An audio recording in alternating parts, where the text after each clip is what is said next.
We're sitting at Glass Street, 2523 Glass Street, Chattanooga, Tennessee. The date is June the 8th, 2016. I'm Michele Peterson. I'm an entrepreneur, a serial entrepreneur. I've been an entrepreneur since, I guess, I was born.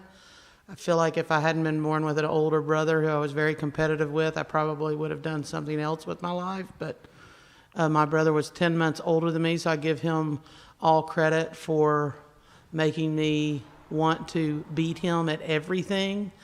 So, but I don't really want to beat anybody anymore. I don't know why. So I own a home elevator company, a national home elevator company. This is so weird to talk to just the mic. Keep it rolling. Keep it rolling. You're doing good. Awesome.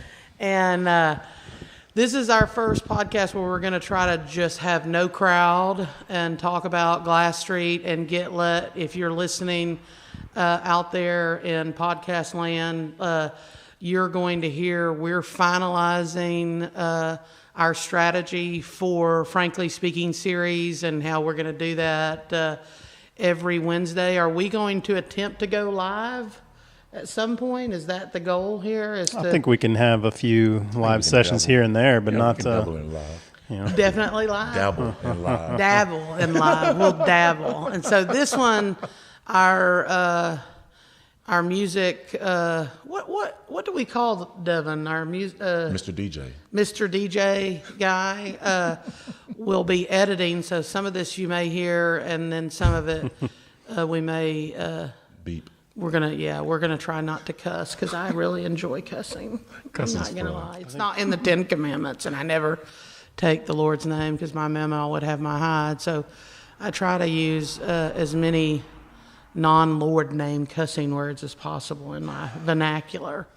I do think that I walk in the footsteps of Jesus, though. I really do. I try to.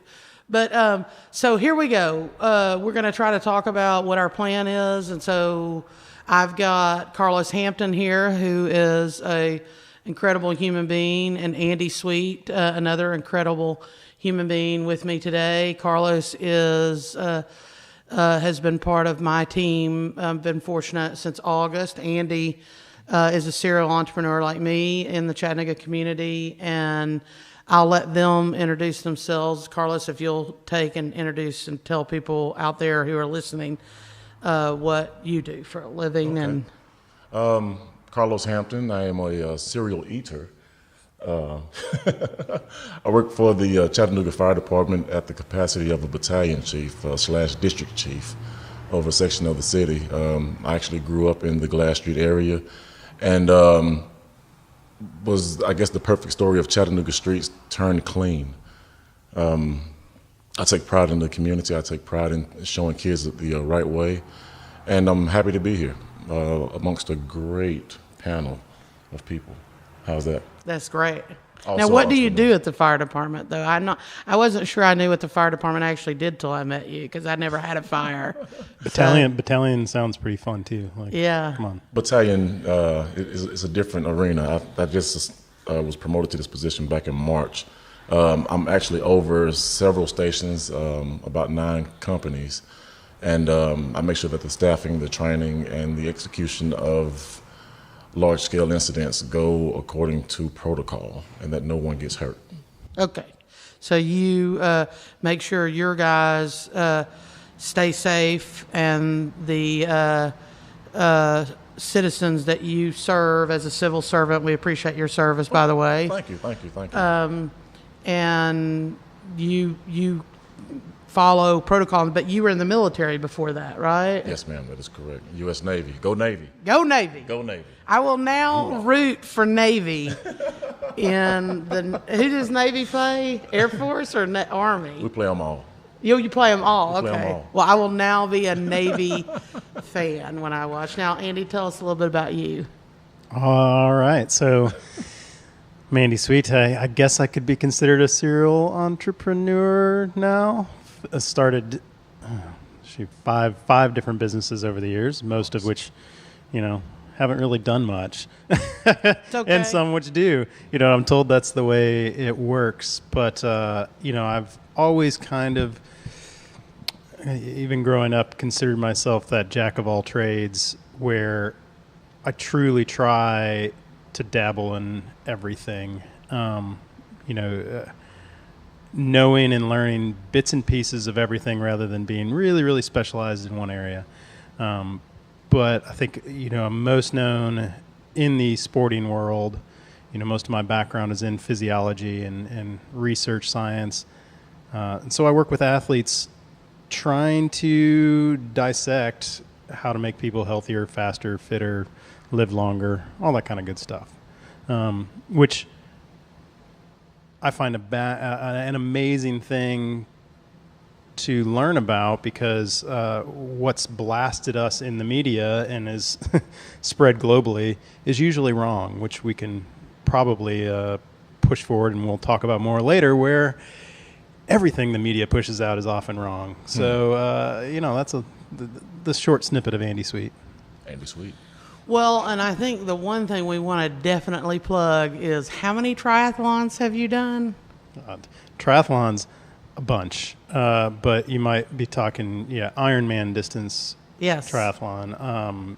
I've done nine of those. I mean, that's pretty impressive. That is very impressive. 9 Very impressive. Ironman, or Iron It's Men. a fun venture. Or Iron men, women. Don't women do Ironmans now? Absolutely. Yeah, but they haven't coined an Iron Woman, right? They have not. That's not something they've done yet. Should be And like an Iron Society. wasn't there a famous person that was the Iron Lady, Margaret Thatcher? Wasn't she the Thatcher. Iron Lady? I think that was her Might be, nickname. yeah. I'm backwards on my whole, Margaret Thatcher, but I think she was known as the Iron Lady. So maybe that Iron Men could take after her. But I think where I'm from, I'm from Johnson City, Tennessee, and it's funny, they just dropped the lady balls. I think they just dropped all the lady business at the. Just the Really? balls. Just I the heard that a balls. couple of years ago. Yeah, which was really kind of in a weird way, kind of just something that struck me as odd, based on the fact that Pathead Summit is a kind of a. I don't know if I have a hero or heroine, but she certainly is right up there, and someone that I respect and revere her personal and coaching acumen, and have taken a lot of her wisdom about managing people. And mostly what's interesting in my life is I have very rarely worked with women in my life. In my home elevator life, I manage I like to say I feed and clothe and manage about 26 families, but it's mostly guys that I do business with. Isn't that funny? In the construction business at large, I have not done very much business with women, and since I left sports, that was mainly and predominantly surrounded by women with a male coach. And you think so? That's always a topic that I've been interested in, which is why is construction so separated by gender? Well, we can pick that out probably rather quickly. It's history of men did all the building Male and they did all dominance, this, yes. so they got into it. But it's also a nature, or maybe it's a creation of that industry and the type of attitudes and demeanors that get you places in there. It's a very brash Yeah. and blunt industry that is being male dominated, but male driven to be the way they want it to be. Or, I find it baffling. Wait, what?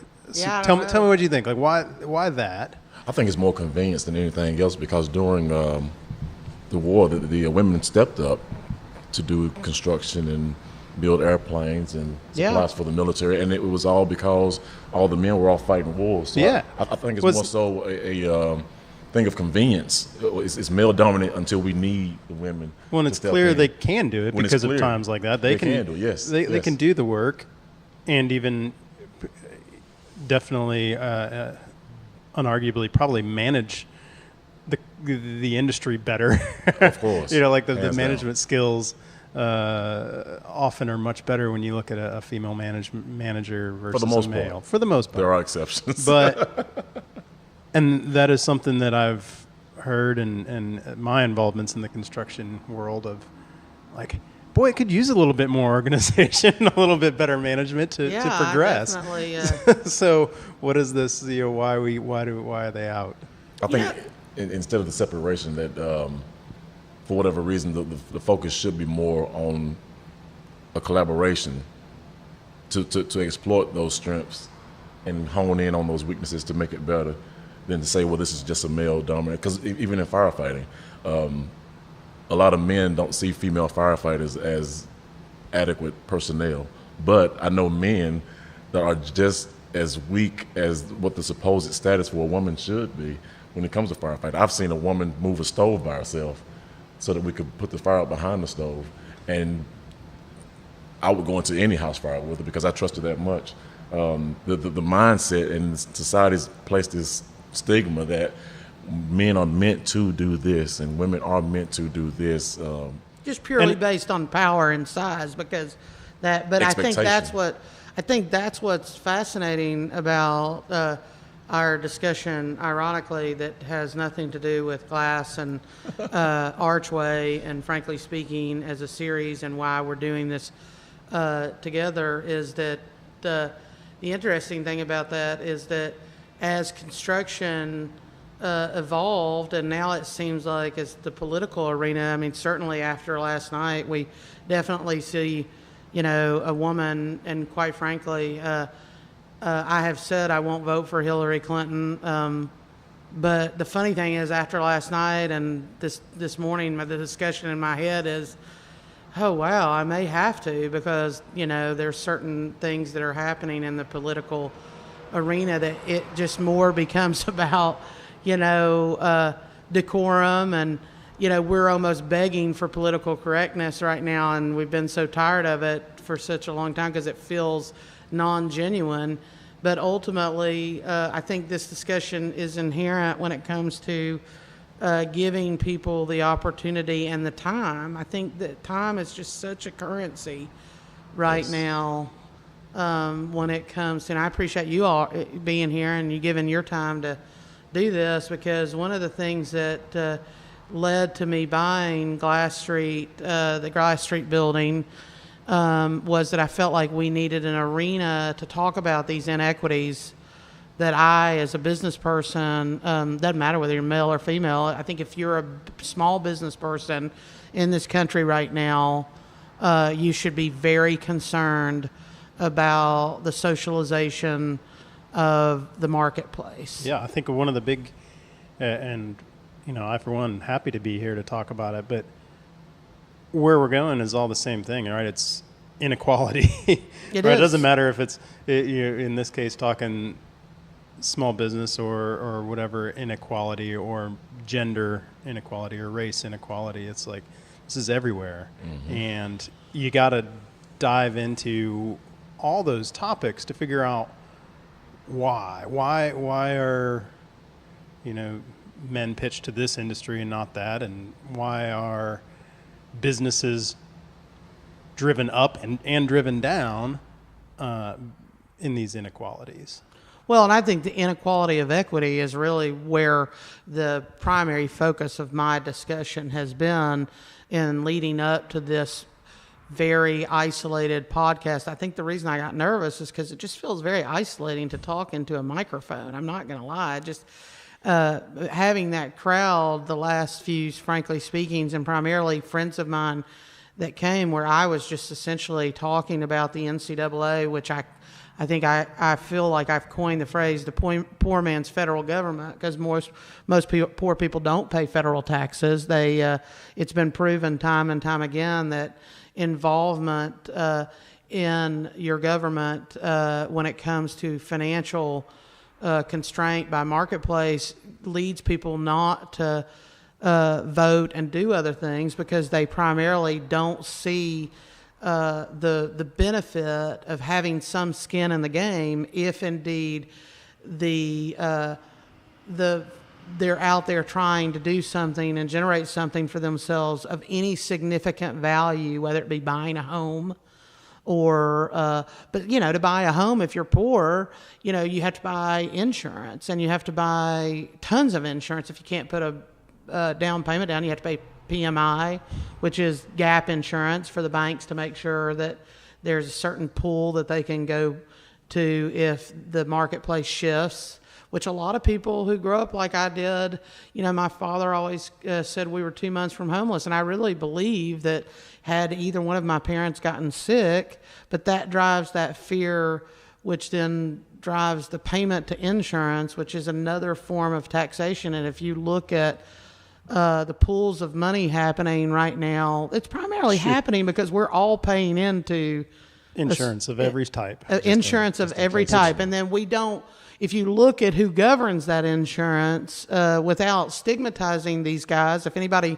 in Nashville listens to this or anybody somewhere else, the reality is the insurance, it's mainly still run, those things are mainly still run by older white guys making decisions. And I think that's driving the bond issuances of these stadiums that you see happening, where they're building these arenas, and they're becoming less and less about, the University of Tennessee, and more about, becoming a subsidiary of Nike and ESPN and the corporations, the multi-billion-dollar corporations that own these establishments. You might as well just call these, institutions subsidiaries, because they're no longer operating as a faculty of improvement in these people's lives. They're using a fixed cost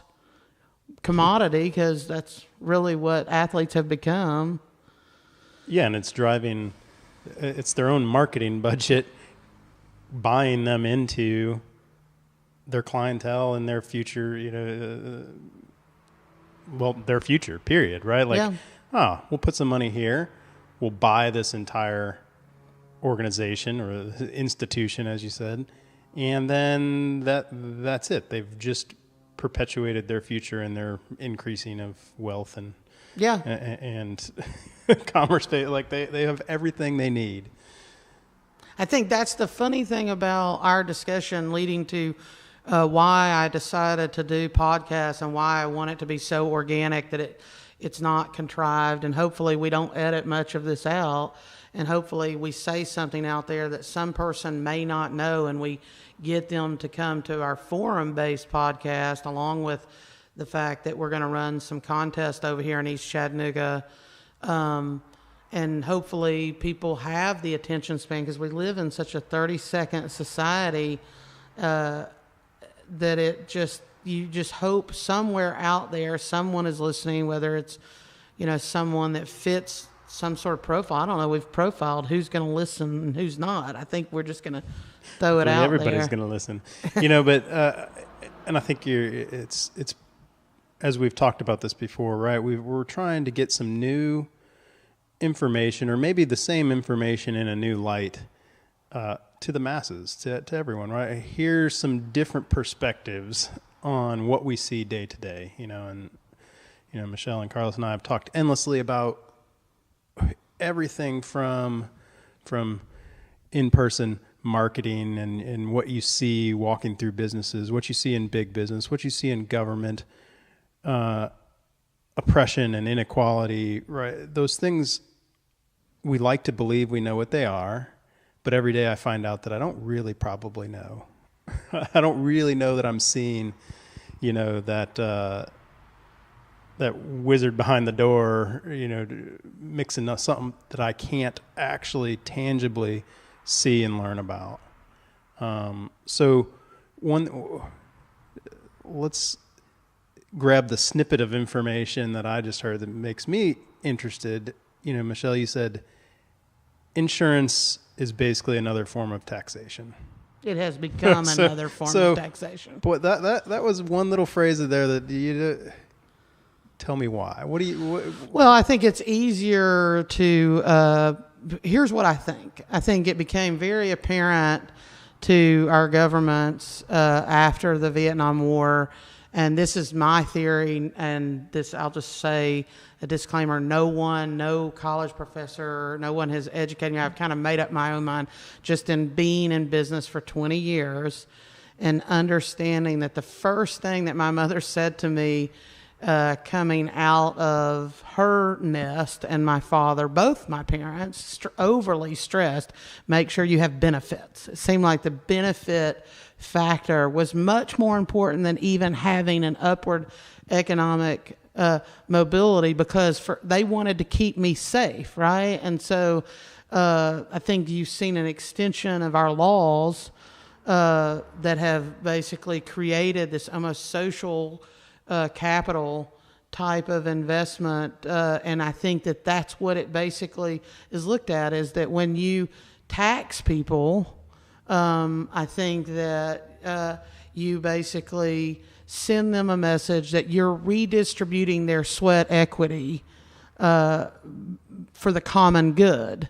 But when you insure people, it almost feels like there's a safety measure there that they're not going at this alone. Yeah. And so the reality, though, is that when you insure people, which is private taxation, then the next step of that is that you don't want that insurance, those pools of money, to just sit there. At least that's why they let the states regulate insurance and decide where they invest that and how they can invest that. And they set up all kinds of insurance regulations, and then they try to hedge and mitigate that risk of those pools going away if too much happens at once. But what's been proven certainly in the last 20 years, as insurance has evolved into a form of, public taxation, and then really private investment for people who have access to that money. Because I can show you communities around Chattanooga, certainly, and I can show you developers, mostly male white guys that know other male white guys, and they can go find that money and get a certain amount of discount based on that relationship. They don't even have to go to a bank. They can find a guy who handles those pools of private money that we all publicly pay into to mitigate our personal risk. Yep. And essentially they can make these investments. And I think that's a very normal phenomenon within white communities, because if you look at the black communities, there's no insurance investment. It's all government based. So you've got private taxation, which I'm calling insurance. Yep. Because that's what it is. And you may want to call it a toll, because it's supposed to be leading somewhere we might need it one day. And then you essentially look at those pools of money and ask yourself, where is that money being invested? Is anybody in Washington? Where's the common good, right? If it's the taxation where's the common good if you don't look like them? Exactly. Or act like them or talk like them? If you're the least bit subversive, who are you going to irritate? Certainly Pat Summitt is a good example of that, because she proved that given the access to that equitable exchange of marketing dollars, she could run the only female athletic department profitable, make it profitable through private and public investment. And then when she got sick, it was just like I said, the 2 months from homeless, the energy level dropped. There was no other, I'm not discounting that she had other people underneath her that had learned, but they simply didn't have the access and really the trust that she had. And then essentially, because the mantra at the University of Tennessee and a lot of these SEC schools, and frankly all the 5 conferences have this mentality now, is put all on black, and the male sports seem to be the ones driving. And so I think for me, that feels that way in business too. Yeah. For me, and I just happen to have a niche that I've figured out over time, that if I put and use my acumen and put people out that that the marketplace likes to see, then I guess somebody might call me the wizard a little bit, because I made the first two businesses I had failed. And certainly after 2008, the real estate market tanked, and I had probably 8 properties here in Chattanooga and 6 vehicles. And I had to end up, negotiating on a lot of that stuff. And I think for me, the investment over here at Glass Street was just a natural progression of my personal acumen, because I don't tithe to a church. And so if I'm going to tithe to something, it made sense to tithe to a community that I felt like I had some and had been some part of. And then Carlos and I met, and he's been in this community almost all his life, which is just amazing. And that's the beauty of what you guys are talking about, and how it all ties in with the building and the community, because coming from a family where my grandfather was the head of household, he had insurance, but just enough to bury him. Yeah. My mama's same way. And never really understood equity, never really understood retirement, never really understood anything but Social Security. Everything was based on working to a certain age and then living off your Social Security. And he did odd and end jobs, but nothing enough to where he could just sit back one day and not do anything. Well, I think some of it is not understanding, but the other part is not having any other choice. Well, the exposure to it. If no one ever told him or showed him that if you do this, then this is what's going to be your outcome, more than likely. Example, growing up, my grandfather worked his hands to the bone. He made sure the bills were paid. He made sure food was on the table. Rent, he made sure rent was paid, not mortgage, rent. This is a man that passed away when he's in his 70s that never owned his own house. But he worked, and he paid his rent on time. He made sure food was on the table, the utilities were paid. And as a child growing up under this man, I understood that you had to go to work. But then on the backside of that, because he didn't know anything about savings and didn't have an understanding of what about tomorrow, is more so living for today, the money he had left over after paying the bills, he drank, he smoked, he hung out with. And my uncles did the same. So growing up in that environment early in life, that was my understanding, until I was shown by other people in the world that I come across that showed me about retirements, about stocks and bonds and insurances, and not just having insurance to bury yourself, but having something for retirement to invest into, for your kids' college funds and stuff. It's going to be a good thing to bring this information to this part of the city. Yeah, that and it's otherwise that doesn't get that information. Circling back, they don't get the information because they're not in the right circle. Exactly. I'm not even sure that teachers, what's interesting, my sister is a teacher in a school that probably, I'm going to take a stab at this, 90% free lunch, maybe less, maybe a little more.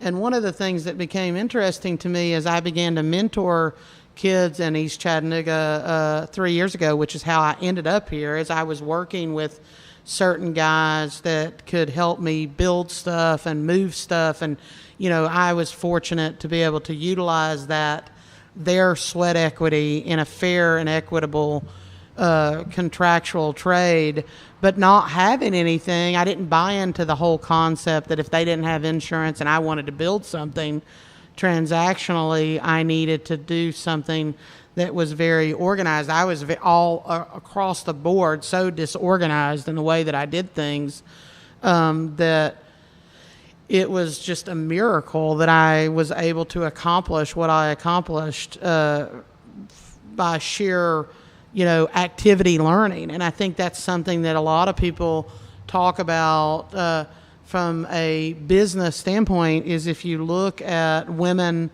and blacks in this country, and really you might as well throw in any, first or second generation immigrants, they haven't had access to the activity knowledge of, this is how it's done. And so the only reason that I knew that there was a certain behavioral stance that you could take in certain arenas is because I delivered newspapers. And the funny thing is, when I delivered newspapers, half of the community in Johnson City it was a small development called Garland Acres. Half of those people were on Social Security, and they had to negotiate. I had to pay for my papers on the first to pick up the papers. The newspaper always got paid before I got paid. And I learned that the government, those checks came out on the 3rd. Well, then I began to look around and realize that all the grocery stores and the post offices and the banks were filled up on the 3rd and the 4th, and how much money transacted. And if you know people's behavior going into the marketplace, I mean, you can really do some significant, reward-based selling on just that when people are going to spend their money. First time I ever was exposed to that kind of phenomenon was the town not necessarily where I grew up, but nearby. It's big headquarters for State Farm Insurance, right? And they had their biweekly paydays, and they employed most of the city, right? And so all of a sudden, everything every other Friday was packed busy. And I mean, stores, or the one that drove it for me, gas stations. Yeah, right? it's Like crazy. All of a sudden, every other Friday, you'd see this is the most interesting part to me, gas prices magically were higher, right? Every other Friday. Yeah. And I did a lot of weekend trips in college and stuff like that, so I'd always be filling up my car and be like, why am I paying so much this week and not the other? And finally someone goes, State Farm got paid.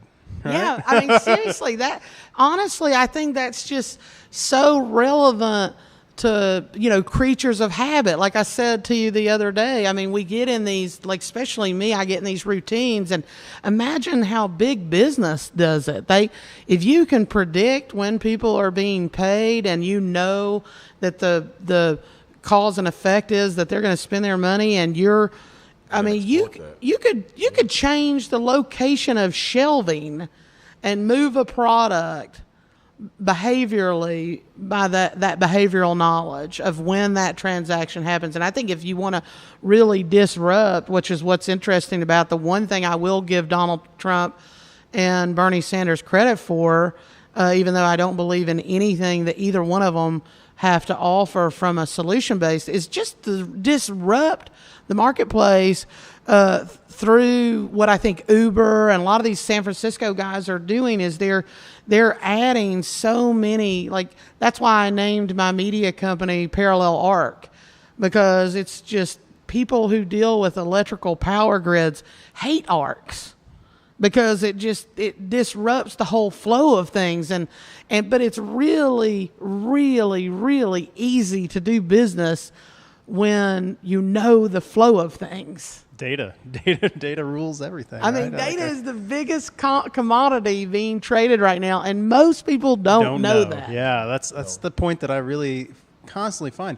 And sadly, even those of us that feel we might be in the know of some of it probably don't even realize the magnitude. Oh, God, we don't. One, data collection, and not to sound like conspiracy theorist on it, but like we don't understand what data people might be collecting on us that they're using to exploit that for their own capital gain. And that's everything, government to, your corner store. Yeah, so here's the funny thing about this conversation. We're sitting on Glass Street in East Chattanooga, without a shadow of a doubt, one of the poorest communities in Chattanooga. Nobody knows what to do about their kids getting killed, their grandparents getting killed within 2 blocks of here. And the reality is, I probably own about 16 houses at this point, and or doors at this point. I manage and make money off of real estate that I have accumulated over a vast amount of time through the ebb and flows of business. And here's the thing: if we don't know that, can you imagine the Everest that we're talking about with these guys? And this is the funny thing. What led me here was mentoring a crack dealer, where I was so enthralled in the whole knowledge of crack cocaine and the business side of that I just could not stay away from the conversations of, but you don't understand with this guy, where we had this amount of trust that I could say, you don't understand. You may make this much money, but if you don't have the knowledge, there will be someone who will pick your pocket based on class marketing affiliated marketing, all the marketing concepts that we can talk about here, and you will still end up with nothing because you are ignorant to the actual system of what is actually happening out there, and you're not taking that risk and moving it into something of any significant value legally that can protect your interest, because you are fighting an uphill battle because you're not getting smart in the ways. So I would talk to this guy about product placement. Yeah, so to give everybody context, tell us how you ran into this crack dealer and what drove that conversation to ultimately marketplace and marketing, insurance, and beyond. Well, I think that what happened was a friend of mine had invited me to come to Charlie Newton is a local artist, and I really like to try to support the arts. I think he's an incredible human being. Certainly he certainly walks in the footsteps of Jesus, if there's ever anybody who's ever done that. He goes to prisons. He has he's definitely not a prosperity preacher, which my grandmother, I grew up with one grandmother that said the F word, and one grandmother that Flannery O'Connor was the coin of this phrase, was Christ haunted. And certainly it was very challenging growing up like that. But when I met Charlie, he had started this organization called Splash on the West Side, which, interestingly enough, I never mentored anyone on the West Side. And so essentially what happened was I ended up going to the Splash event, and there were 3 or 4 guys hanging out on the street corner. And, obviously they had some gang affiliation, but there was so much litter that I couldn't just sit there. I hate litter. It wasn't the Indian. It was everybody in my life always talked about how bad litter is. And so we started picking up trash, and I paid them to help me pick up trash. Then we ended up going to Champy's. And I think they thought I worked for the newspaper, and this one guy really took to me, and I really kind of took to him because he was well-versed in the understanding. Anytime I threw something out in a certain vernacular, he could hang with me.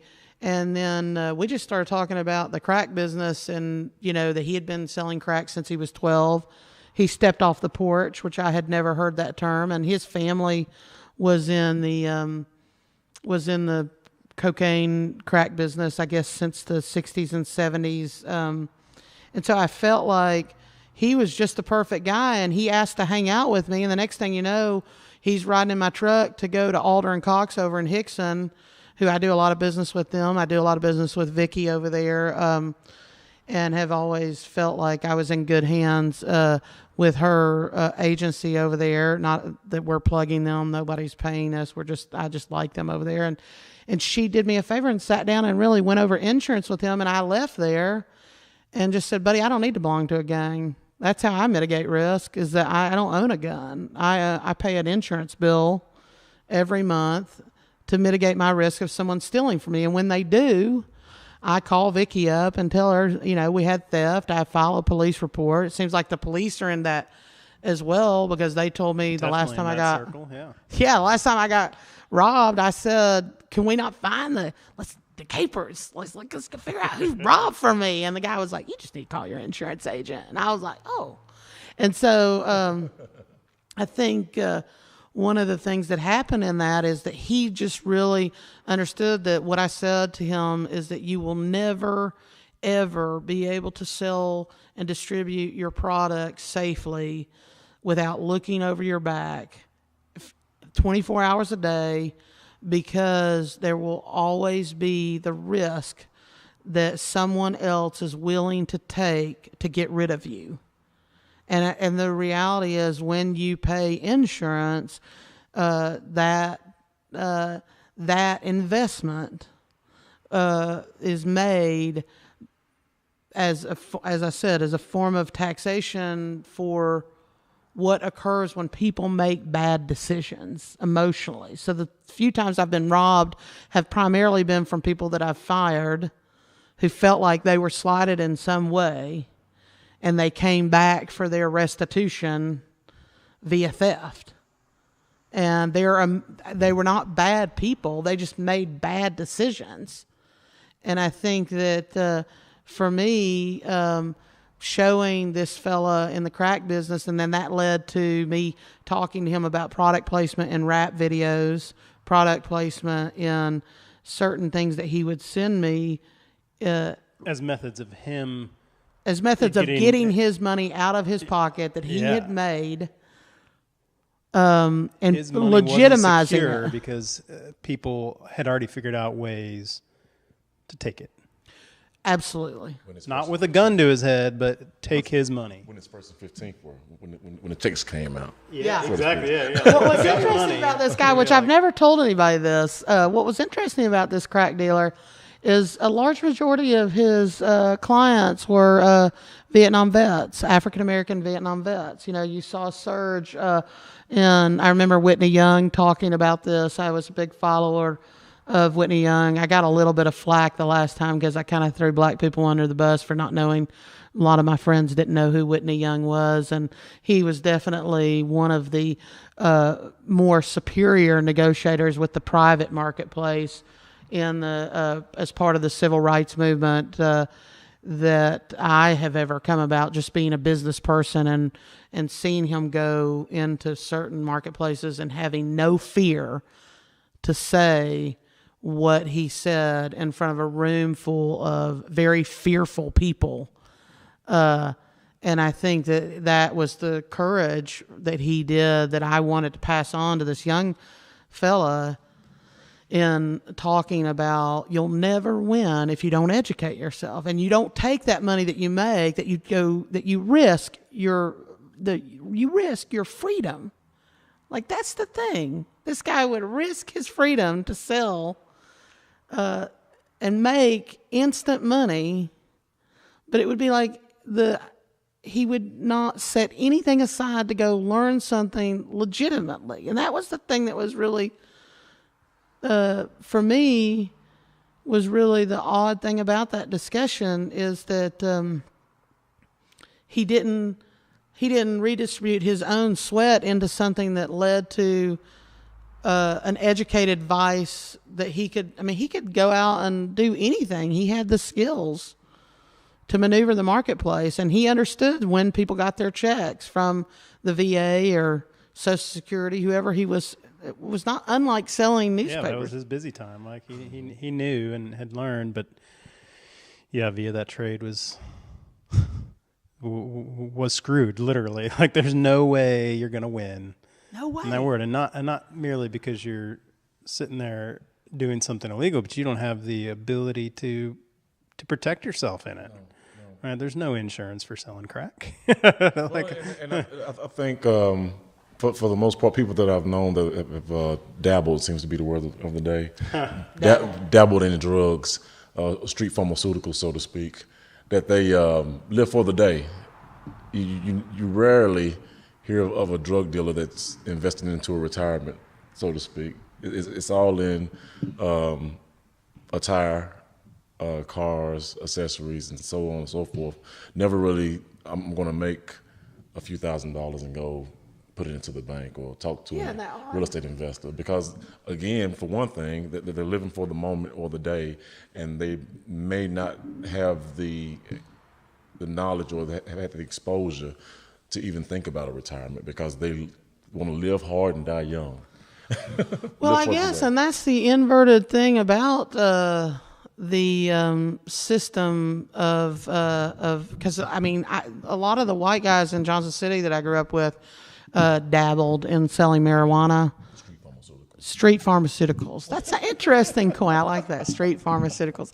And the thing about street pharmaceuticals with those guys, especially the ones that were pretty successful, is they were able to make that transition. Now they're really successful business people. I mean, they really are. Some of the guys that I know that sold the street pharmaceuticals, they took that knowledge that they learned, and I don't know, it'd be great if we could find someone who sold crack and cocaine and they were black and from the streets that would actually come out of the woodwork and talk to us, because what's the statutes on that? I don't know. Is there statutes? Is there, if they admit to the, because it's got to be somebody, right? Yeah, I sold drugs and I would love that. I would love to, if we ever met a retired crack dealer or in Wasn't person. it said that Jack Candy's money came from Scotch. Scotch, or was it Scotch, or was it Bacardi? I don't remember. I think it was Some- Scotch. I something think with- the with Kennedys had the. Prohibition. I think the Kennedys had the layout on the whole, Irish But their whole money connection came in from Scotch illegal or Scottish, liquor, Scotland. Yeah, Yeah. So there's a prime example of how bad money turned good. Look how long that family's been living off the profits of old Jack Candy. Well, and I When it think, says why do some people have the ability to get their start maybe that way or make some money that way and then put it to different or better or more legal, whatever phrase you want to think, use. or more respected. Like, for example, if you looked at some of the, major corporations in this country and you looked at the families that, started that and you looked at the laws as they progressed, one might argue, you look at Walgreens, for example. Their claim to fame during Prohibition was medicinal alcohol. And one would argue if medicinal alcohol on the legal side, there had to have been a black market for that certainly producers could move through. And I don't know enough about this topic, but the reality is nobody disrespects Walgreens for being a distributor of narcotics and all the things they do because doctors prescribe and they have certain, licenses that they procure within their pharmacists that do that. But the reality is, what if we could find somebody, or what if here at Archway, we have a guy that walks in, he's selling drugs right now, and he can't figure out, or she, it could be male or female, can't figure out how to make that transition and take that, energy and put it to something that can evolve into something better for them. And I guess that's what I said to the crack dealer. At some point you have to stop selling crack because you've been arrested now twice. And it seems like that's going to be the natural end game is you're going to go to prison and you're going to do your thing there, which just sounds god-awful to me. I don't know. I watched Oz on HBO and that show forever. At a BC. Oh man, I'm not gonna lie. I had to close my eyes. I'm a terrible person when it comes to watching shows because I close my eyes so much. But geez, I don't really think that people in this area or areas similar to this, like I said earlier, understand that there's a way to transition from one to the other because again they hadn't been exposed to or someone that they knew or run across told them that, what about your retirement?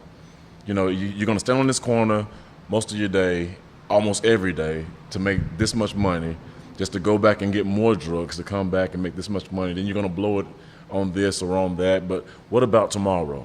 You're living for today, but what about tomorrow? Yeah, absolutely. The exposure, sure, they've never been exposed. They might not have that quote-unquote role model that has done or taken that path that they can follow. And we're not condoning going out and selling drugs and then or making that the end result. But at the same time, I'm not condoning it, but I'm not gonna lie. I think it would be fascinating if we could get a couple of drug dealers in the area, in the East Chattanooga area, that maybe aren't, afraid to have a discussion about what do you do with your money? Because ultimately, what do you do when you make $10,000 and the law and banks have this certain, the one thing that I keep hearing about what happened after 9/11 is it really, really torched the ability to move money around in a cash form.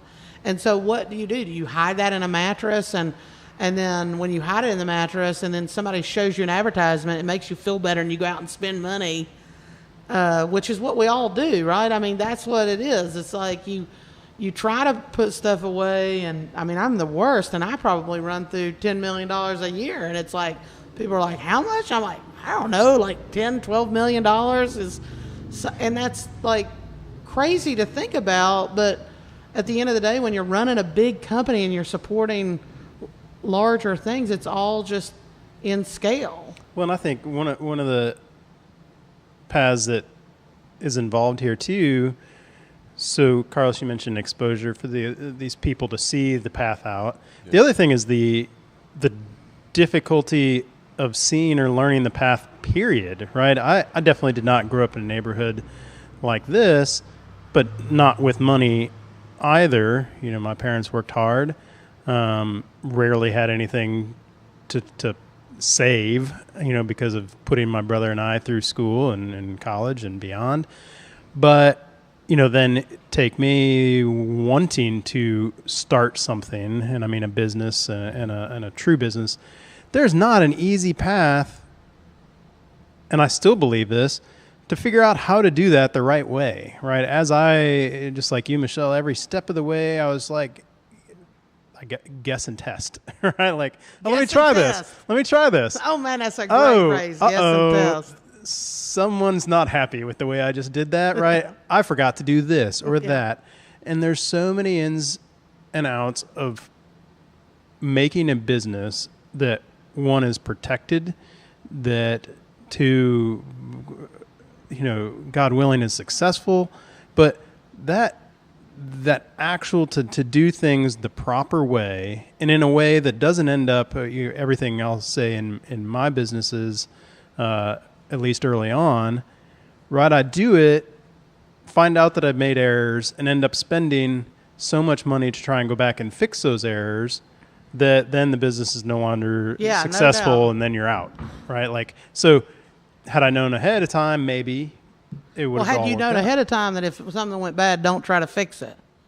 Yeah, and maybe because then you wouldn't have spent all that time and energy trying to fix something, and you could just deal with the failure and move on. Yeah, and what a that's been my deal, is I have had the ability to not focus on fixing it. I've had the ability. That's been the number one thing that I've been successful about, even when I went through Chinese sheetrock and spent that $250,000. And I didn't know whether I was going to be able to pay it back or not. I had the ability to not try to fix it from the standpoint of long term. I was just like, this is what I'm going to do, and I'm going to go out and do this. And I think that's very relevant because, again, I think one of the interesting behavioral things, because I keep telling Carlos, I don't know what it means to be black anymore. When people use that phrase. What does that mean when and that's my most fascinating question right now, because when you talk about the NCAA and you talk about the fact that you're not supposed to bring up that they make a large majority of their money, that they pay out millions of dollars to mostly old white dudes, and they got these young, mostly black men doing all the work at a fixed cost to what we've already established as a subsidiary of private business being funded by public dole, which is insurance, because that's how they're insuring. That's how they're issuing the bonds. That's how they have the money to do that. That's how the states have the money to issue this debt, is because we're all paying into these pools. Issue what debt? Clear that the up. Bond debt that they issue to build the housing and the arenas, rather than, and the private marketplace never talks about that, and because the media is in collusion with these people. Yeah, well, and you say that, but private market never talks about it. But just like me, like I've never heard about it until you told me about it, right? Like no one. I mean, think about it. Think about this. They are housing these people. They are feeding these people. They are making almost every decision for these people. And the private marketplace... These people being the athletes, student athletes. Primarily black athletes. Yep. And the marketplace isn't appalled by this behavior. Because nobody's crying out. Quick reference. 9/11 in the towers or whatever, people were jumping. And I'm going to bring this full circle. But people were jumping from the buildings. And no one could understand why they were jumping. But the reason that they were jumping was because whatever they were dealing with on whatever floor they were on, in their mind it was better to jump than to stay there and deal with it. In this community, in communities like this, you can't hardly fathom your worst day and then fathom that being someone's every day. That's unreal. And for them to get out, for them to have a chance to leave and go out, they don't really look at how much they're being robbed or taken advantage of, because whatever the situation they're coming from, where they're going to is a whole lot better than that. Yeah, it's just amazing to make that analogy. It's like when I was mentoring these kids, and they were living in a hotel over on East 23rd Street, and one of the kids was just absolutely appalled that these two young black kids were, male kids were doing sexual favors, and we pulled in to make money. They were making money, and we pulled in, and this guy just started, and I have this thing where I ask people to call me buddy just because, it just, for me, as a woman in the marketplace, it desexualizes things. And the guy was like, buddy, you see that? Those guys are giving, they're doing BJs for money. And I was like, you know what, buddy? Here's the thing. I don't condone anybody doing that, but the reality is at least they're doing something to attempt, because imagine what their life must have been leading up to that point, leading up to that woman or that guy doing something in a sexual way for money. I cannot judge that. It just, for me, try to understand where they're coming from. Well, not even try to understand, but understand that where they may be coming from. Like I said before, if you imagine your worst day, that could be their every day. They could be living that would your be worst my day worst every day. If I had to give a sexual favor to someone, if I had to give a PB&J to someone for $25 to pay my rent that day, that would just be awful. But the reality is, even to eat or to feed your child, that's the thing. People are so judgmental nowadays, but no one likes to be judged. And the most judgmental people hadn't really even attempted to put themselves in that person's shoe to say, okay, you're doing this, and this is bad. But or even worse, they feel that person has never done anything to try and get out of that situation. Exactly. Oh, I think that's it's their fault. Exactly. Right. Exactly. It's their fault. Exactly. It's apropos that we talk about this because, again, that whole rape case at Stanford, I mean, that's a whole nother, we could spend an hour. But let's, because I'm not sure how much of this is going to be edited, or if we just throw it out there and tell people it's an hour and a half, deal with it, and just hit pause. But let's just jump in, because we gotta figure out what we're doing here on the workshop and talking a little bit about Archway and what we did. We named the building. We actually put a contest out and did we did 3 marketing workshops leading up to, I wanted people in the community, kids in the community, to have access to understanding branding and marketing, because that seems to be the genesis of this, right? Mm-hmm. It seems to be giving them the exposure and the knowledge. What's interesting is that universities in this country are like marketplaces. So if you look at the University of Virginia, for example, or the University of Tennessee, those were major institutions that grew, but within them, there are certain marketplaces that exist. Fraternities, sororities, certain clubs. They're all micro in the whole macro environment of knowledge and learning. People come together to learn something, to then leave with something that they didn't already have. And they pay for that. And within that, there were micro ecosystems set up that were based on relationships, right? So that, and it's followed suit even in the black community. And now maybe you can compare that in, a certain amount of immigrant communities that they set up, like Chinatown, for example. I mean, in San Francisco, when you go there, I don't know how many non-Chinese people live there, but what's interesting is it just seems like people work in tribes and packs, right? And for me, that has always seemed so unfamiliar. So why, again, I go back to what I felt like after I mentored these kids was that I needed to open up something that had a welcoming effect. But because I have such a hard time with organized religion, I wasn't going to open a church.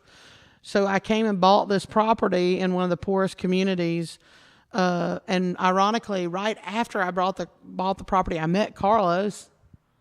And then you and I, Andy, had a relationship just based on mutual people that we knew.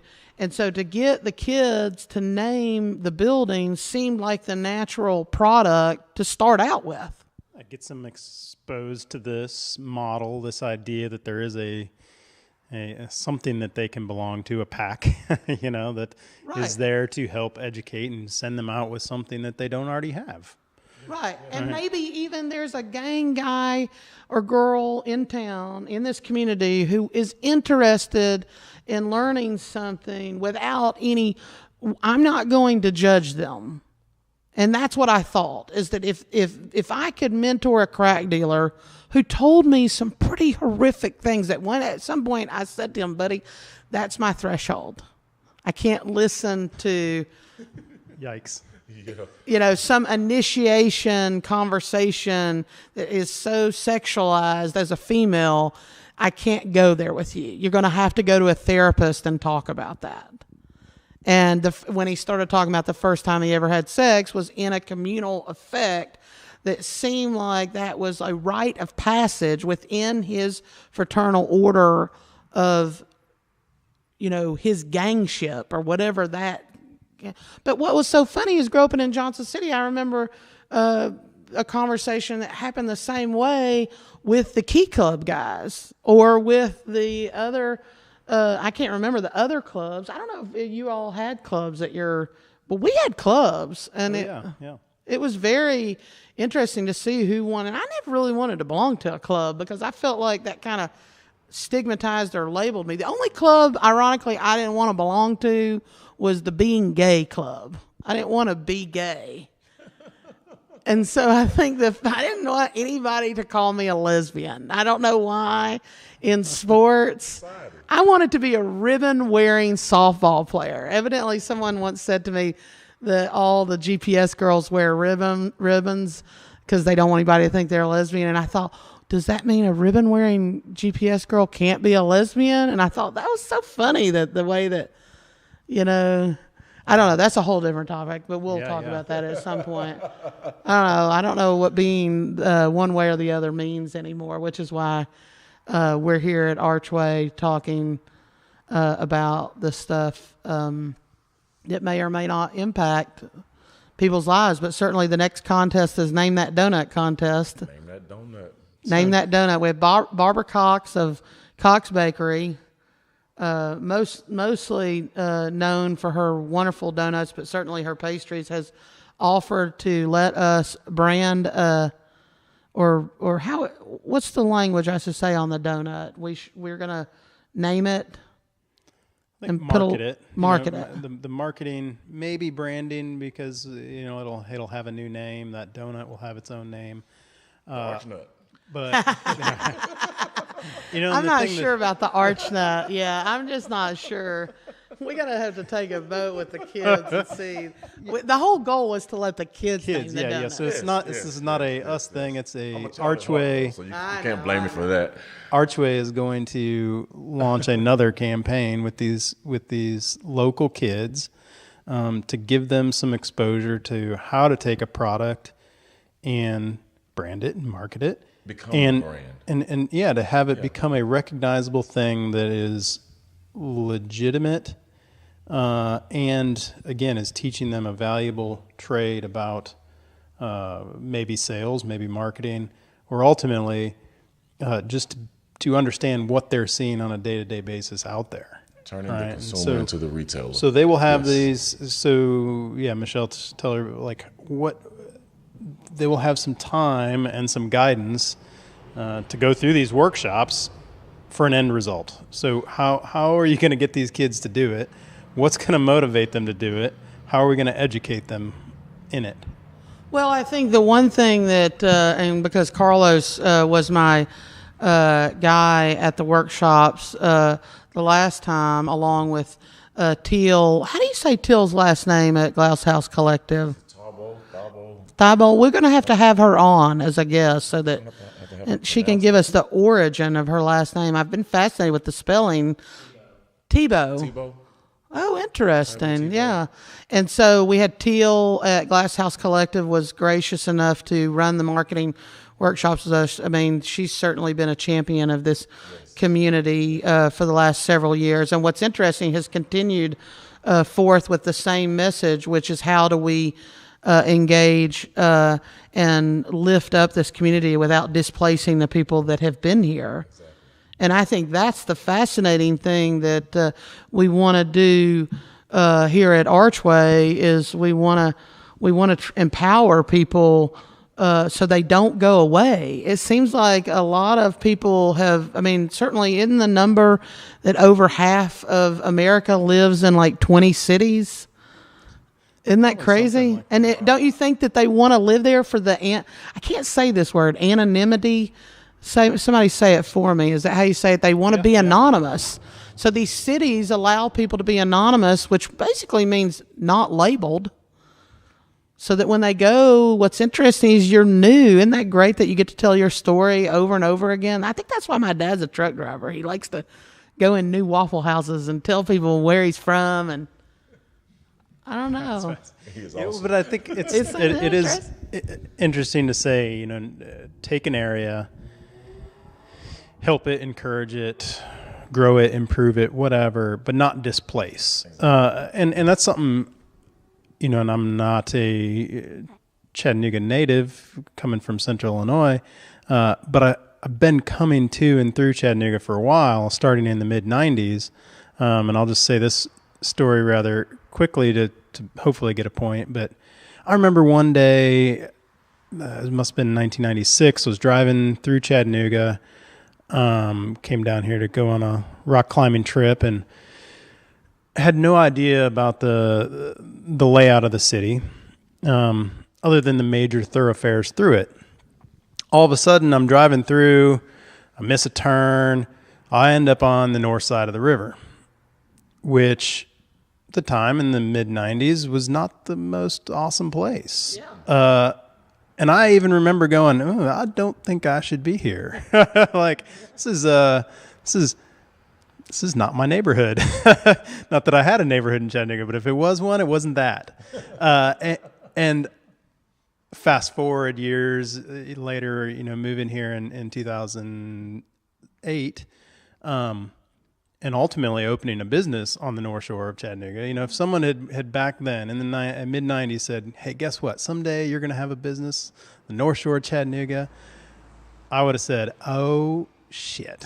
What did I do wrong? What did I do wrong? Yet, to put context, that is the happening, most expensive, most posh area of the Chattanooga communities right now.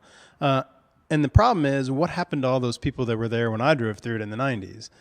They are not there anymore, right? It was displaced, moved, it evolved, and that's fine, but that's a different mission than Archway and Glass House Collective in this area of town. What if you found out? What if you found out that the biggest investment in that community, besides the C&E move that Bob McNutt and a lot of people did over there, which some people have very negative views to that, and they tie it to Bob Corker. I don't know anything about that. When people start talking about that, I just glaze over. But what if because I really don't have a clue. I think naturally and geographically there were some investments, and ironically, how you bring that together is the difference between what's happening on the south side now, that may or may not occur the same way it happened on the north side, which is that you were right on the threshold of really big money in Riverview. Yeah. And so what was so funny is that you would, because I started my career waiting tables, which is the genesis of entrepreneurship after the age of 18. If you want to be an entrepreneur, wait tables.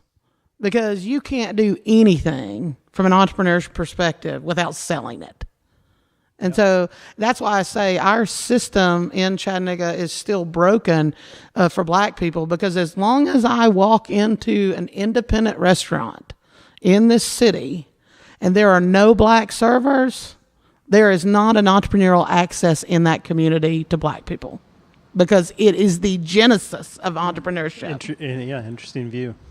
As long as I walk into the convention center and they're all black, it's not working. The system is broken. If you go into restaurants in downtown Chattanooga right now and there are no African Americans, or I like to say black, and I've asked many African American friends if they have a problem with it, and they've told me no. So I'm good with the word black. I don't know anybody out there I offend. I apologize. But the reality is that's the only way people, I don't like the phrase people of color, and I've heard that lately being used on PBS and other well-respected public. NPR says it sometimes. I'm like, oh, wow, is that like a normal term now? We're just so PC now. I don't know, So but here's what I can tell you. You know, additional cultures because of that's where I started, was in Riverview.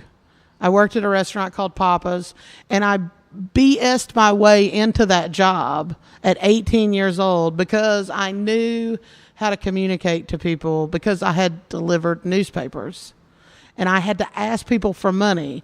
And there are two things in life that I think women more than men have a struggle with, which is saying no. Inherently, I think women are predisposed to say yes because you want to say yes. But I think men are very, very, very slightly behind that. I think most people want to say yes because I think most people want to help. And I think the second part of that is establishing a certain negotiation for asking for money.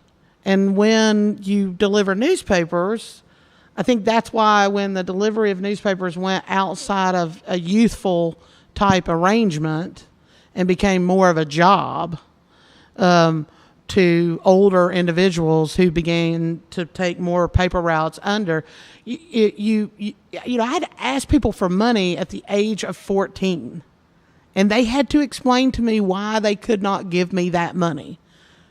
And I had to then go home and borrow money from my grandmother, who would tell me, you go back out there and you tell them to give you that money. They have that $1.50. They're just blowing smoke. And I would have to figure out who's lying, who's trying, who's persuading, who am I going to let. And the interesting thing about it is when I talked to the crack dealer, I was like, how do you know that people are, because it's a cash business, right? I said, how do you know? And he goes, you just know, buddy. You just know. And I was like, I just knew delivering newspapers. So maybe that's how you know. And I know it now. I can tell you to this day who's going to pay me and who's not going to pay me when I talk to them. That's awesome. I don't have that gene.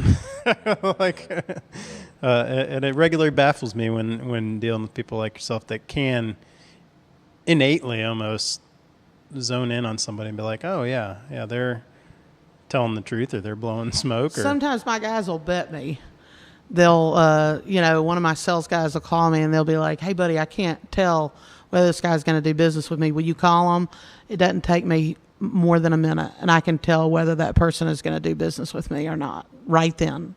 And I've been right probably 90.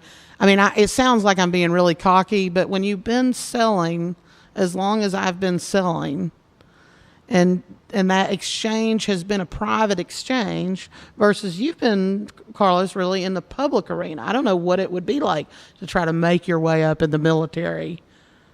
It just doesn't move that quickly, right? We were talking about that earlier. Open slots, qualifications, certifications. Interesting. It's like moving a block up into a slot. You can only move it if it's an opening. And I think that's truly why people do go in the drug trade, is it happens so quickly. And I think that's what's so great about servers, is that it's almost instant.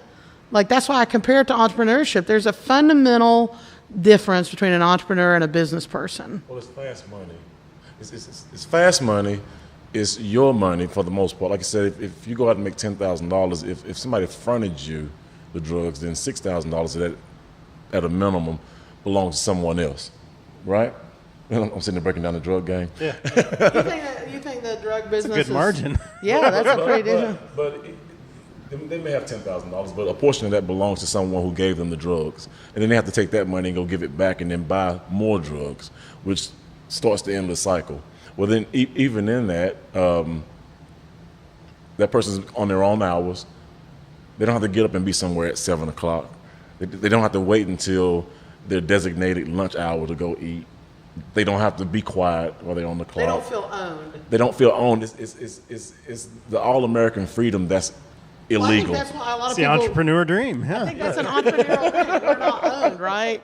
But the funny thing is, when I started, and even sometimes today, I still feel owned by the deal. The deal is that I actually, am responsible for 26 families, and you feel owned by that responsibility. And Good people do. The truth Yeah. is I hope. that everyone answers to somebody, even the drug dealer. If you're a business owner, if you're a drug dealer, if you work for some organization or division of the government or whatever, you answer to someone. Everyone. I'm a supervisor, but I still have a boss. yeah, that's You, so funny. you're a business owner, and even if you answer to nobody else, you answer to Uncle Sam.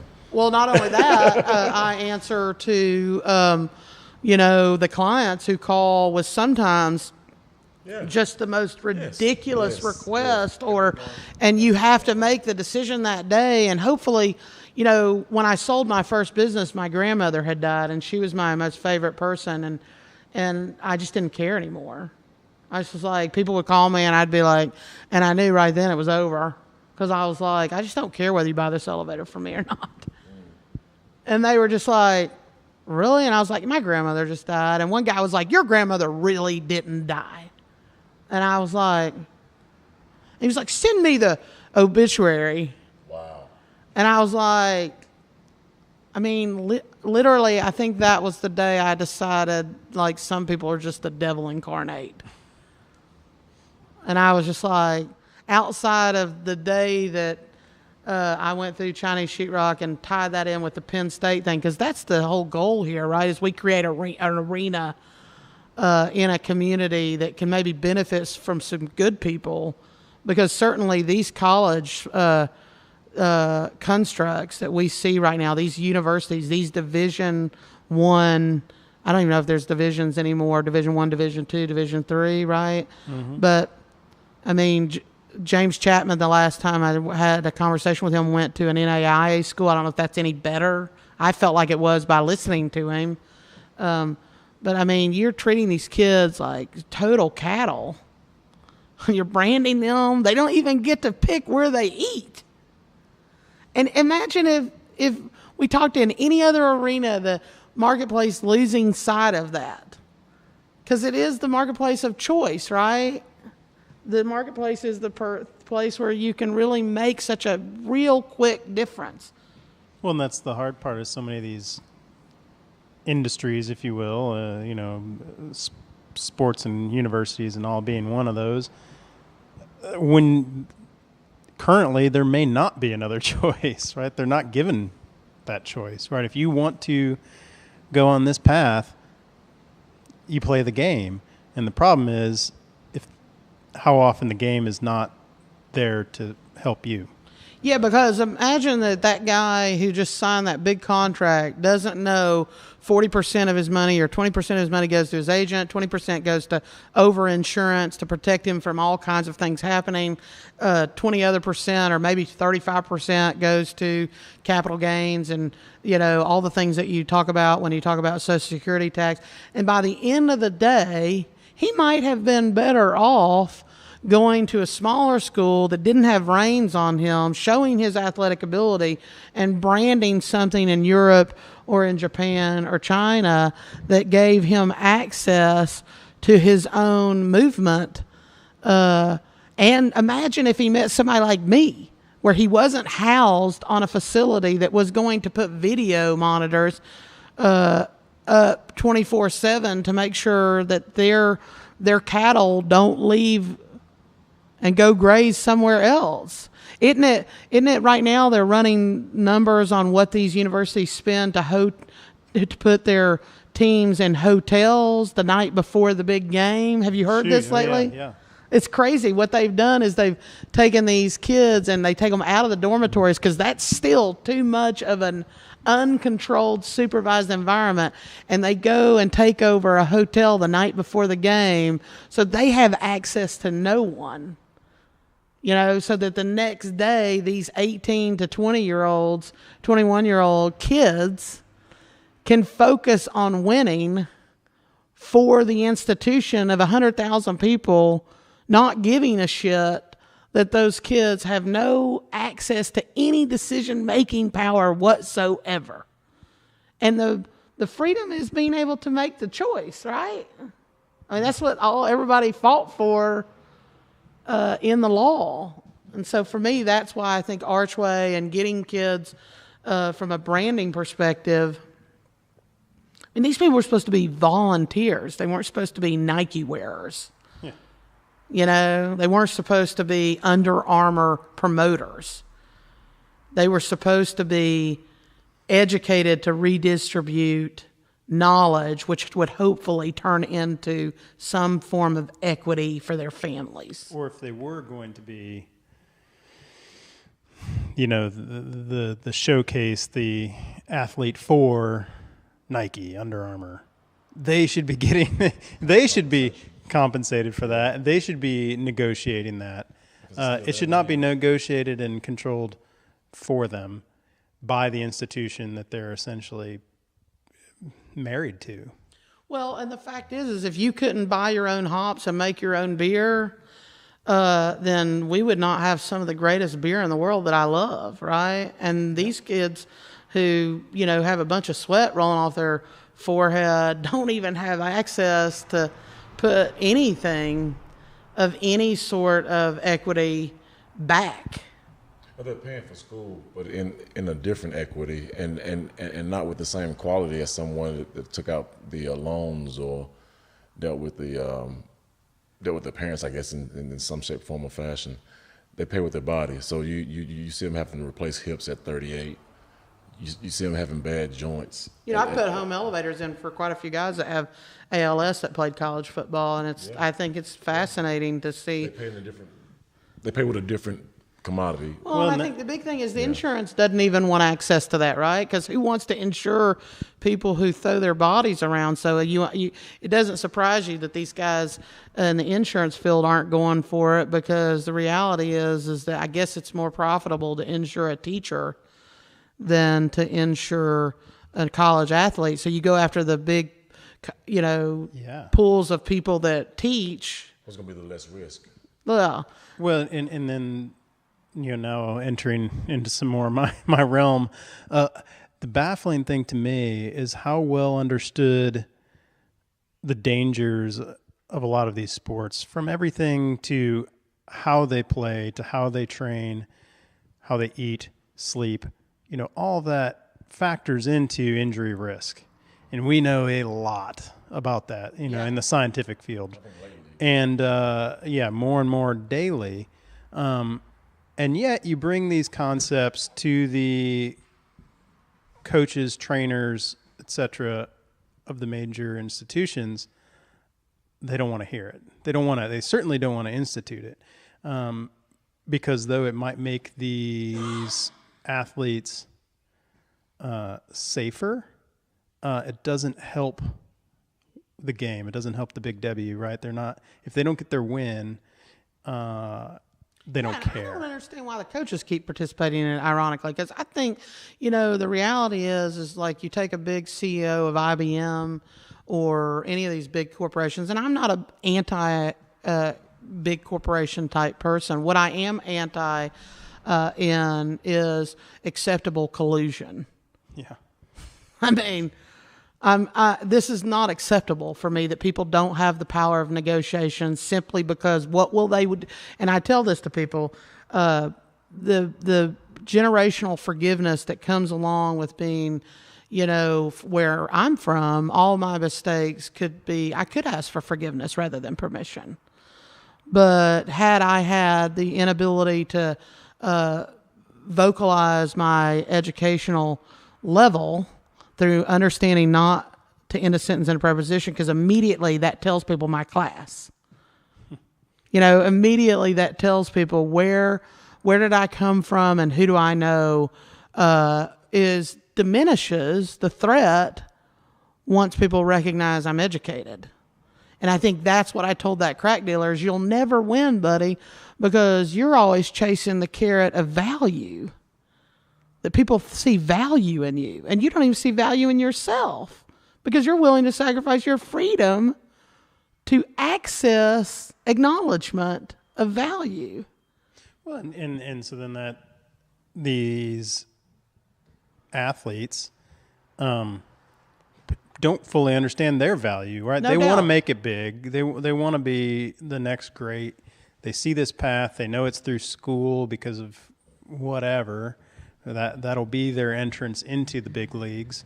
But they don't see enough in their value to go, oh, wait, is this one, let's just take it first to that physical level. Is this doing damage to me?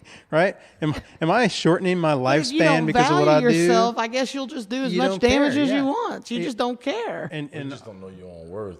What was it, Puerto Rico or Puerto Rico, where the kids at very young ages can either go out and work in the fields or play baseball almost 24/7, and the whole goal is to one way or another make it out of that predicament. And they'll play baseball and play the hearts out to be the next Sammy Sosa or any other baseball star that's from that area or that country even that made it out via sports. But it's that marketing issue again of they're going to do whatever their coaches, their superiors, the people who are giving them that path, they're going to do whatever they say. Here's the fun but it thing. might not actually be the best thing for them. It's the best thing for the coach or the institution for the dollars that are coming in. Yes. But here's the funny thing. Thank goodness I was a woman. Thank goodness, because my athletic ability, even if people meet me and they're like, that's a 300-pound plus woman, but my athletic ability when I was younger, before gender became an issue, the reality was, thank goodness that carrot was not placed in front of me, that I could earn millions of dollars playing a sport. And so therefore, because that carrot wasn't in front of me, I always focused in doing the baseball and the field work. Because I felt like the baseball would lead to helping me do the field work a lot easier. Because the field was always where I was going to be as a woman. And that was the fascinating thing about growing up in the 70s is the fact that I was given the confidence to go and play Little League Baseball when all those fathers laughed when I went and tried out. And now there's all kinds of females, but yet that person or that woman playing Little League, that little girl playing Little League Baseball still does not have access to a professional sport. And the sad reality is she's probably getting more than the guy standing next to her, because the onus is the guy next to her is going for the carrot. Yeah. Isn't that so funny? Yeah.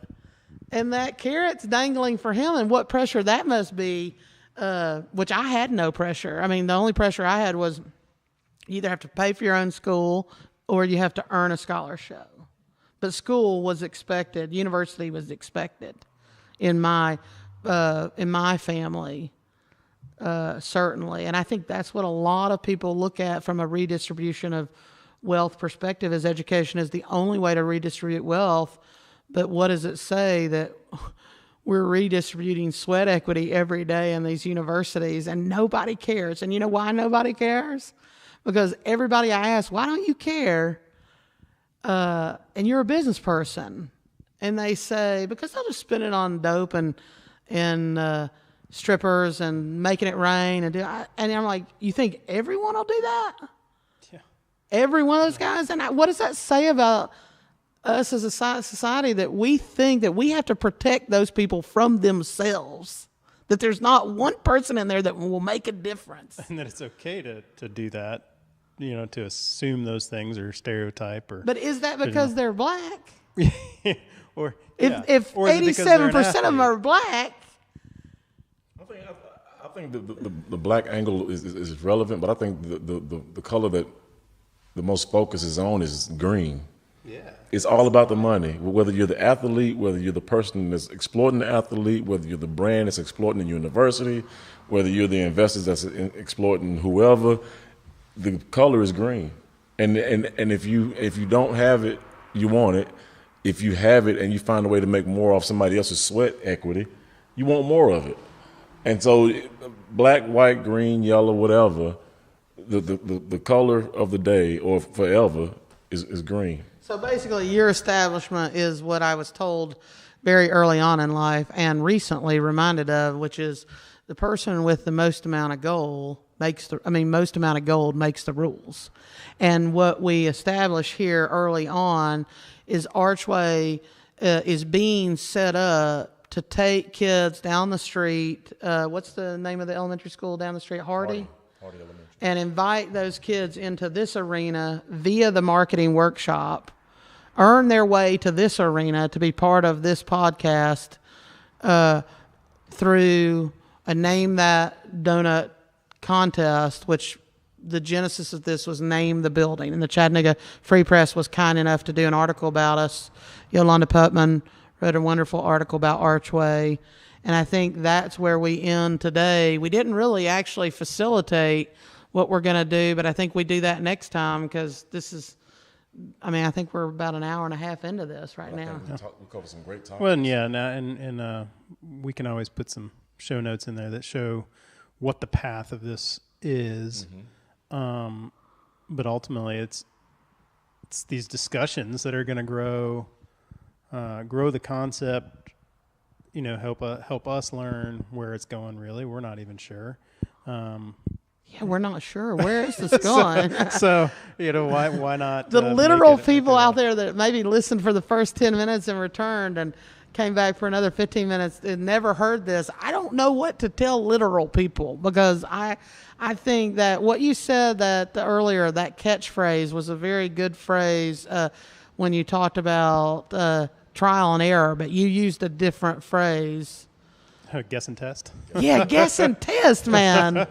That's so much about entrepreneurship, guess and test. But then I think the latter part of that is being able to deal with failure. Because, you see all these millionaires and billionaires going out and talking about their failure right now. It's why? Because they can. Yeah. Well, and that's rooted in I was taught young, guess and test, right? That's how my dad taught us a lot of things. Try it and figure it out. And then, really it leads into my science world of what we do is guess and test and test and test and retest. But as a woman, not a black woman, but certainly just a regular big bone woman, I think the funny thing is that guess and test is something that is given a lot of latitude to certain people, and certain other people don't have that luxury because it's a one-shot deal. Yep. But even that, some don't know that they have the luxury. A lot of things people don't take advantage of because they simply don't know that it's there for them to. And you find it a lot in some of the communities like this, where things are out there, avenues are out there, places and protocols are out there to help them. But if no one's ever shown them or they've never had the insight to look for help or that avenue that can get them from one point to another, then they never even make the first steps to. And it's right there in the face a lot of times, but because of the capacity of where they are and where they think that they should be, and even knowing what to do and how to do it, a lot of people miss out. Yeah, and we're going to try to change that, Carlos. We're going to try to. That's, I think, the effect here is that the cause is that I just felt like I was just doing nothing but churning my wheels in life and not tithing back to my community. And certainly when I started mentoring and led me to mentor a crack dealer and how fascinating that was, I felt like my investment in East Chattanooga could make a difference. I'm looking at another building to buy over here. I've bought a couple more places over in the south side of town. I own the Urban Lawn, and we've been very fortunate to have a lot of business over there. And I think one of the things that we hope to bring is enlighten people in different ponds, because certainly in this pond over here in East Chattanooga, there is no water. Murky. And the water that's here is murky. Murky. And you don't know, based on the fact that the people who are, engaging in a private marketplace over here are people that I think, even if I were to speculate and we were to ever interview a higher up gang person, they're scared too. Because I bet you anything, they can't contain. Shoot, yeah. No control or containment anymore. A buddy of mine said something interesting to me that I went to school with, and he got off into street pharmaceuticals and knew that I was working for the fire department. I crossed paths with him at a gas station one evening, and he made a statement and said, I'm proud of you. And I felt like I really hadn't done anything but got up and gone to work like I had applied to do. He said, no, he said the difference in it, though, he said, you can sleep at night. You never worry about anyone kicking your door in. And he said, I don't have that luxury. Insurance. And that was an eye-opener to me, because you know how different things go on in different people's lives, but you never really realize what all they deal with and what all comes with that. Not without a shadow of a doubt. I never realized that that's something that drug dealers deal with when they make it to a certain, or even just selling drugs, period, that they risk every night their door being kicked in and their home being raided. Whether they have kids or wife, parents, whatever in that house, they take the chance every day that they deal with this stuff to have it happen to them. Yeah, and imagine the fact that, if they were ever given access to what I think is the genesis again, which is waiting tables in a private establishment. Imagine if they knew that there's a guy in Birmingham, Alabama, who has that same personality as the crack dealer that I mentored, just, more evolved, who I guarantee you, if I can get him to come do a podcast, an African-American black gentleman by the name of Gorin, I can't remember his last name, but he's at Frank Stitch's restaurant. I guarantee that guy pulls in $180,000 a year. Wow. Waiting tables. Wow. And he could probably begin to tell his story at places like this. I'd probably pay that guy, if he called me right now and said I'd come up here, I would probably try to raise as much as $5,000 with the people that I know to pay him to come talk about his experience in Birmingham, Alabama, starting with Frank Stitch in the early 80s, waiting on the volume of people he has seen come through that restaurant. And if your guy knew that he could have done that, and I think that there are people at J. Alexander's that probably make $50,000 to $60,000 a year, and that's certainly a restaurant I try to go to as much as possible. There are more African Americans in that restaurant than any other restaurant that I go to, and they should be given a lot of kudos for that. Yeah. But again, consider the so-called freedoms they have. They get up when they want to. They go to bed when they want to. They probably hit every club that they can at night and stay up until 5, 6 in the morning and sleep most of the day.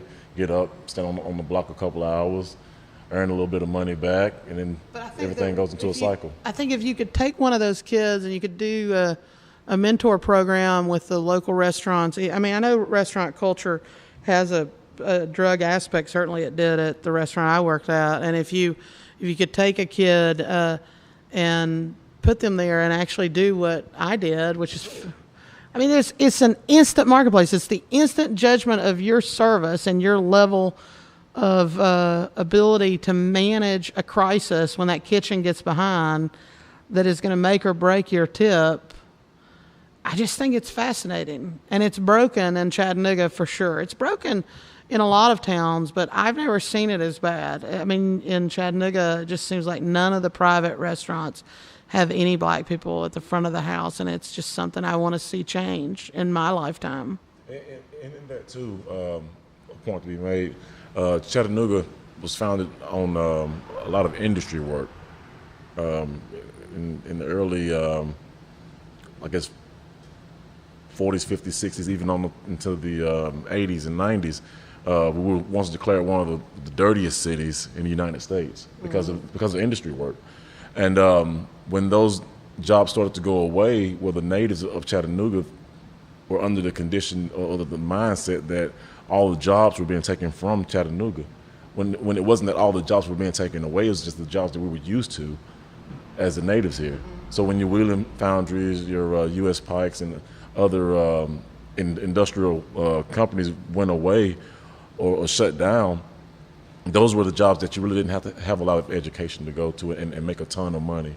You didn't have to have a certain set on your resume to go and make a ton of money. And those were the jobs that a lot of people right out of high school went right to. If they didn't go to the military, if they didn't go to college, you end up finding a lot of people going to Wheeling Foundry and U.S. Pike and others like Mueller Industries and others like that, because those were the jobs that we as a community, I guess, were used to. Yeah, and I think ultimately, again, just talking to people in the certain narrative about black people waiting tables in private industry, when I talk to people, that they say is black people never come in and apply. And maybe we can here at Archway can change that mentality where they'll take that risk, because I think, again, there's a certain thing that must be happening if that level of entrepreneurship is not happening at the very genesis of entrepreneurship, which is waiting tables. There's no other place in America that doesn't have a huge license fee, a huge insurance fee, a huge that you can walk up to and say, I'm going to sell you something today that was made by somebody in the back. You're going to trust me that I know what I'm doing. There's not going to be all kinds of gross stuff in your food. It's got logistics, it's got sales, it's got crisis management, every aspect of that. And when you don't... Low cost entry, no barrier to entry, a lot of movement. You could move. I mean, there are people around the world that do that, and taking those skills and applying that in such a way to your own community is just invaluable, which I don't know that you could do that if you ran brakes at Wheeling Foundry. I don't know that you would get those skill sets at Volkswagen if you're... I said, those are the jobs that native Chattanoogans were used to right out of high school. But now, even to even give a broader picture, I think us as a society, U.S. citizenship, I think we've gotten spoiled to a point to where some jobs are just beneath us. You think? I think so, because think about it. Full circle again, the Spanish are coming into the communities now, and they're taking the jobs that we kind of turn our backs on, and they're working the jobs with pride and moving forward to where we've, I guess, gotten to a point as a society that we're too good for those jobs now. Yeah, it'd be interesting to see if I could go wait tables again, Carlos. We ought to do an experiment. I think I would. Would you? I would hope that I hadn't reached a point where I only wanted to be waited on. I say let's find one of your friends. Totally love the fact that I would say this, but I think we should. I think there's a friendly wager at hand. Wager. We will leave that for the next part. As to whether Michele Peterson can actually not be waited on anymore. I'm willing to go out there with you to see how much money we can make between the two of us. Who would make the most money in tips? I think it would be a good thing. That would Let's be see. interesting. Who could make the most money in tips? Oh, I'd definitely beat you in tips. I definitely would beat you in tips. All right, well, we're out of here. Andy's leaving. We'll see whoever's listening. Maybe there's one person out there listening that they'd like to come see us, and we will be doing the Name the Donut contest in the next couple weeks. Put it on the Frankly Speaking Facebook page. But thank you for having us. I think we're 2 hours in. Time for us to go do other things. This has been great. All right, buddy. See ya. Peace out. Peace out.